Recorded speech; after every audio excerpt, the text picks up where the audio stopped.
Welcome to this week's edition of A Mugful of Marketing, your regular dose of brews and views from across the world of marketing. And this week we've got a bit of an Instagram special. We're going to be looking at a number of news items from Instagram, including how calls to action can impact on post reach. We're going to be looking at a new group profile feature.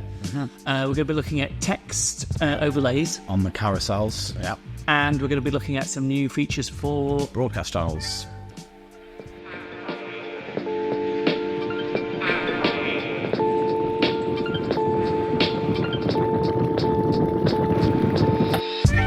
Great. So what have we been up to over the last week? Well, first of all, I've been making you terrible cups of tea, so I'm going to have to publicly apologise for that. I hope it's to your suiting now. Yeah, that's right. No, we've been inundated with some Instagram updates, so we thought we'd put together a dedicated episode just to run through them all. It just seems to be the platform where most of the change is happening. Again, it kind of toos and fro's between TikTok, but you know, we've got some new toys to play with, so let's break them all down. Great. So first one, we will start with Instagram saying that using certain call to actions can impact on post reach. What's happening with this? So it's just discouraging what it calls engagement baiting. This is not new. Facebook used to do it ages ago. If you think back to like and share competitions on Facebook, there's been a much bigger trend on Instagram anyway of encouraging followers to comment with certain words below posts, maybe with an offer of being DM'd something for free, or there's many different ways that it's been engineered, but essentially kind of forcing engagement that's very directed without any real value to the overall community, maybe for those individual followers, but not as a conversation starter. And what's going to happen if you use one of these call to actions? So say you write comment below to get your free whatever. What's going to happen to your post? So seemingly it's just not going to be recommended, which isn't the worst news in the world. It just means that maybe there's going to be less potential new reach and the discoverability is going to be affected. I do still think that in theory it should be able to still mobilize existing followers pretty well to get them information or maybe run certain initiatives. But what they're looking for specifically is you not commenting with a set emoji, not a set word. They want responses to be open-ended. So, how open-ended? Give me an example. I don't think there's any real definition beyond they don't want to see 500 balloon emojis. Okay. I think like if you asked something, instead of like comment below with a balloon emoji to enter, if it's more like, why do you like balloons? I think comment below, or what do you like about balloons, or like that kind of thing. They're looking for some variety. I imagine it will all be automatically picked up on by something that just spots a trend of one word, or like just a stream of tags with no kind of context whatsoever. Because this also applies to sharing and tagging. You're going to need a little bit more in those responses. You're not going to be able to just tag a friend to get... No. It's going to have to be a tag and something else to actually add some context. So it's not the end of that kind of behaviour. Just reframe how you're doing it. Okay, and if you've got a big audience already, you can probably still get away with it. Yeah. As it stands, I believe that's true. Okay, moving on. Instagram group profile feature. When we were talking about this before, this was one that you quite liked. Yeah, it's a kind of an umbrella account for separate Instagram profiles. So if you imagine you go on a profile now, it will just say admins and at the top next to the followers. And if you click on that, you'll be able to see who the admins are of that page. And they're the people that will be contributing the content for that. So it's kind of like an umbrella account for individual brands. So multiple accounts. Yeah, exactly. So it's just a centralized place for other pre-existing accounts to contribute content towards. So in terms of applications, in terms of who it would be good for, collectives of artists, even like a barber shop where you've got multiple barbers working in it, and they all share their pictures of haircuts. 100%. Or like tattoo studios would be, you know, another good example, because each person that makes up the content for that account will have their own direction, style, and brand. This is just another way to centralize that and keep credit with those original kind of creators, but still towards a greater cause. But there's a limit to this. It's not going to be. We talked about before, and I was sort of suggesting that it might be good for record labels, but there's a point at which you're giving too much ownership to too many people over. Yeah, 100%, and then content. you lose direction completely. You lose consistency. I don't think this is suitable for everyone. It's a very set. You need to have trust amongst the creators, and they need to have a shared vision for what the purpose is. And there's going to be an element where they'll still need to communicate with each other as to who is posting when. Because otherwise, if you get loads of overlapping posts and things like that, it's not going to be very effective.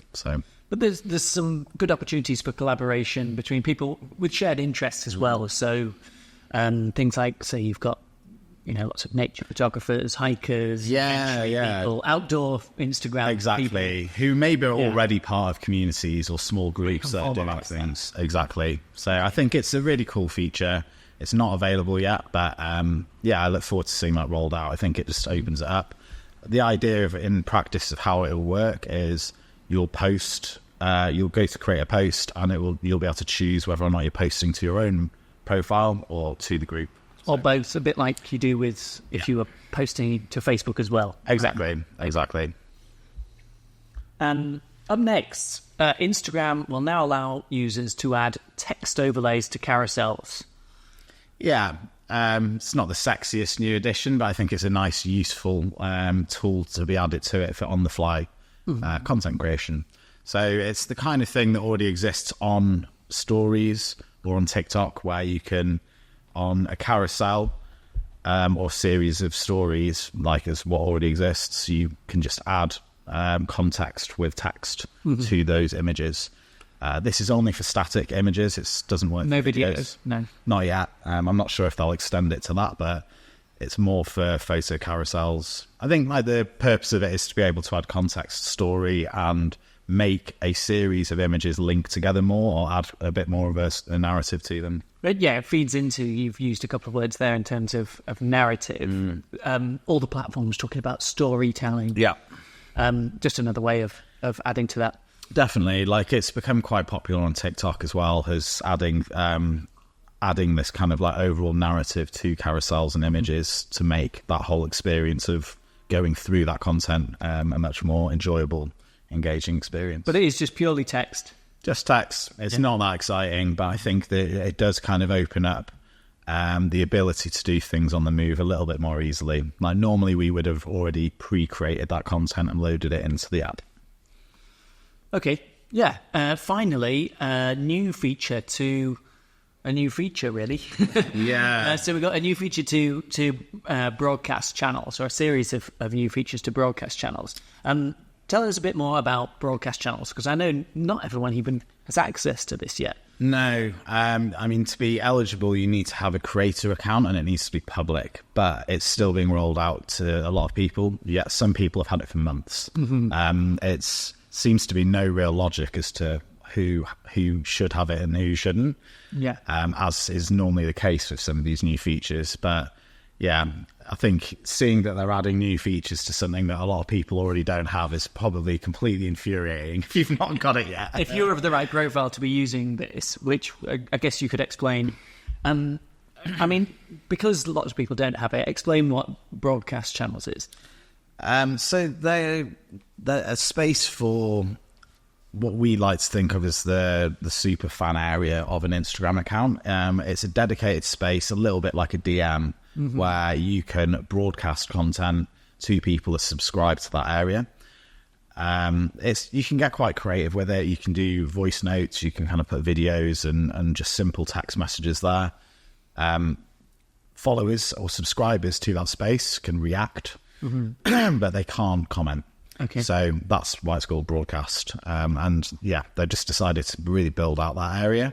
I'm interested to see if they keep adding features to it, because I think if it looks like they are, and it's going to be something that they are prioritizing. So in terms of the features that have been added, I guess the headline one is that live streams have been added to this. Yeah. So at the moment you can voice note, as I said before. I think the live stream's just kind of like an extension of when you would use that. As a space, it's there to really personalize a brand and kind of bring in the top percentage of people that are attached to your brand into what you're all about, and humanize it all a little bit. So because it's the next level of commitment, isn't it? It's not just you're not just getting the account. You have to then also subscribe to this channel. Exactly that. And then you're getting hit every time content goes out. Which personally, there's only a few things that I would want that for. Yeah, and I'm sure that's probably the case of a lot of other users as well. So it's not a space to be abused. No, we're going to be advising clients not to use that in certain cases. Yeah, in terms of the amount of effort that you could put in if you're not the kind of brand that generates those superfans. It's a bit like mailers for me. Like, it's not this kind of space where you just rinse and repeat the same content and don't add any extra value to it. I think there's a real opportunity there to nurture the people that are really passionate about your brand or your art. Yeah, I mean, we talked about the potential beforehand for things like, live sets and stuff for music. It's not really. I don't see private DJ sets happening on there, to be honest. Just with how the platform works and how people use it, but I do think if you're a business and you've just restocked a product, or if you're going to kind of see a new site that's opening or something like that, it could be a great space to show the people that are really passionate about what you do. And maybe it's a good way to do creative things around album campaigns or events as well, if you're kind of on the events and entertainment side. And in terms of some of the new features, one of the new ones is also there's some customization in terms of the background, isn't it? Yeah, fairly basic. It's just, I think, like making the experience feel a little bit more alongside like WhatsApp and messaging apps and things like that. Just branding it up with the rest of your profile. There's been such a rise in popularity with messaging apps over the last couple of years. I think they're trying to make that space feel a bit more like that. Okay. Despite not it being like a one-way experience.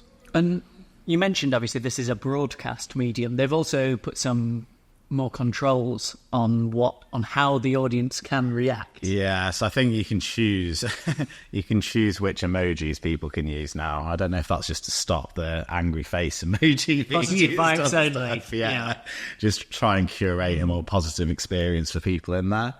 But if it is that top end of things, and you're trying to curate the experience, then why not? Yeah, and then the other feature is the QR code generator. So I think this is just to help people grow that space. So you can send that, you could generate a QR code that then your subscribers could share with other people. Yep. So you could, the people that are already subscribed to you could help grow it if it's something that they're really passionate about, or it's something that helps you tie it to kind of marketing activations in the real world. Maybe it's on posters. You could go real old school and do a treasure hunt or something where you have to scan the QR code and follow the broadcast channel. I like a QR code. Same before, I remember trying to champion them back in 2010 when no one knew what they were, but I love the ability to unite digital and real world marketing. And I think one of the best things that came out of lockdown was people understand what they are. You think of that in terms of the technology that has been around so long, and it was marketers tried to make it happen for a decade, and it was never really hit the mainstream until no. I think it's longer than a decade actually. I genuinely think it's probably more like 15 plus years, but yeah, they feel very natural now. The ability to read a QR code is built into everyone's cameras, and it's just really easy, and I'm all for it. I just don't really want to see them in the pub on the table. I would still like a nice menu. No, I think that's fair. Yeah. Okay. Yeah, and I think that's that's probably it, isn't it? I think that's it this week. for this week. Yeah, we'll see what new features and exciting news we've got to talk about next time. Yeah, so thanks for watching or listening to A Mugful of Marketing, your regular dose of brews and views from across the world of marketing. Yeah, and if you've enjoyed the episode, please do remember to subscribe, leave us a comment and give us a rating. That'd be fantastic. See you next time.